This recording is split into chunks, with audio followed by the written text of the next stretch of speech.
एक सेकंड। એલા ભૂરા કાકા, અહીંયા ખૂણામાં એકલા એકલા શું કરો છો?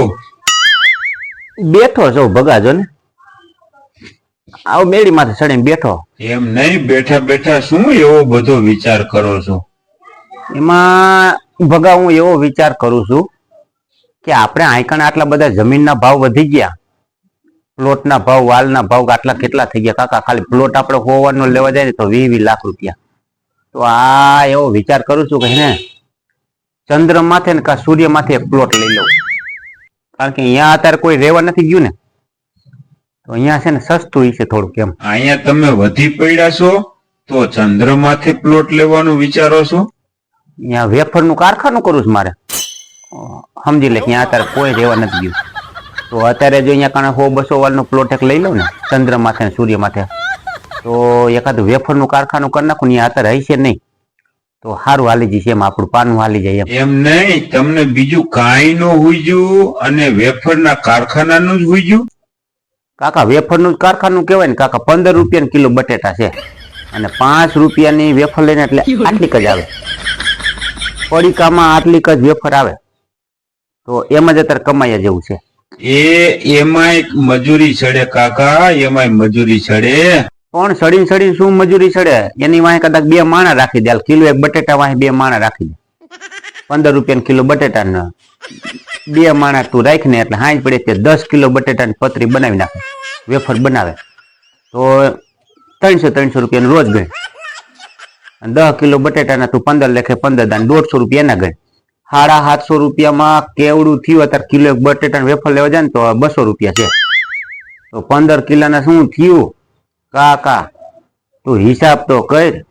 ઈ જ કર્યા જેવું લે. તો લ્યો, બીજું શું હોય પ્લોટ?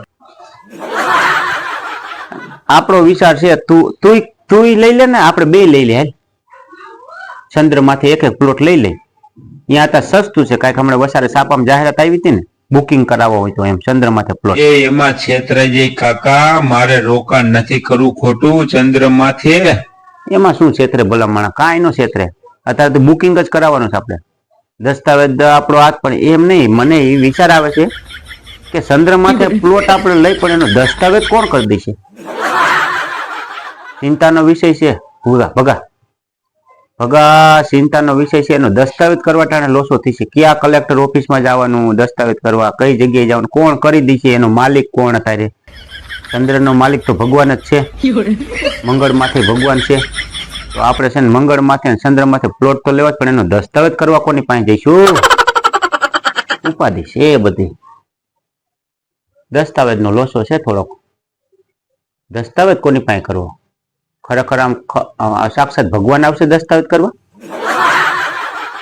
સારું લ્યો, તો ભગવાન મળી જાય, દસ્તાવેજ કરવામાં ભગવાન મળી જાય તો પછી આપણે પ્લોટ લેવાની શું જરૂર? ભગવાન મૂકવાના જ ન હોય ને, પકડી રાખવાના ભગવાનને. શ્રાવણ મહિનામાં આપણે જો મંદિર ભગવાન ગોતી છે તોય નથી મળતા. દૂધ ચડાવી, દહીં ચડાવી, પાણીના જળ ચડાવી, બીલીપત્ર ચડાવી, તો ભગવાન અને પ્લોટ લેવામાં દસ્તાવેજ કરવામાં ભગવાન મળી જાય પછી પકડી રાખવાના હોય. એ કાકા, તમને કોક પકડીને મારે નહીં, તમે ચક્રમ થઈ ગયા લાગો છો. કાકા ચક્રમ નથી થઈ ગયું, ચક્રમ નથી ગયું, પણ બધું વિચારવું જરૂરી છે.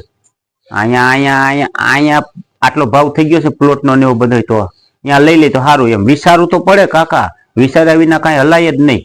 વિચારવાનું તો ખરું જ. એ આને આટા ગયા લાગે છે. તું જા, હવે જા તારી રામાયણ કઈ નથી કરવી. પ્લોટ તો લેવો જ છે, ચંદ્ર માથે પ્લોટ લેવો છે. વેફરનું કારખાનું બનાવવું છે અને એક ખજૂરનું કારખાનું બનાવવું છે. ખજૂરનો ભાવ અત્યારે સારો છે. અહીંયા બહુ અહીંયા કરી નાખી. હજી કોઈનું નથી હોય ત્યાં આપણે ગોઠવી નાખવું છે.